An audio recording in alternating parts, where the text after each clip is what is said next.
மாலை அந்திகளில் மனதின் சந்துகளில் தொலைந்த முகத்தை மனம் தேடுதே. வெயில் தாருழுகும் நகர வீதிகளில் மையல் கொண்டு மலர் வாடுதே. மேகம் சிந்தும் இரு துளியின் இடைவெளியில் துருவி துருவி உனை தேடுதே.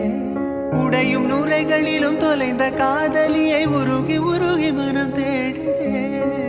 அழகிய திருமுகம் ஒரு தரம் பார்த்தால் அமைதியில் நிறைந்திருப்பே.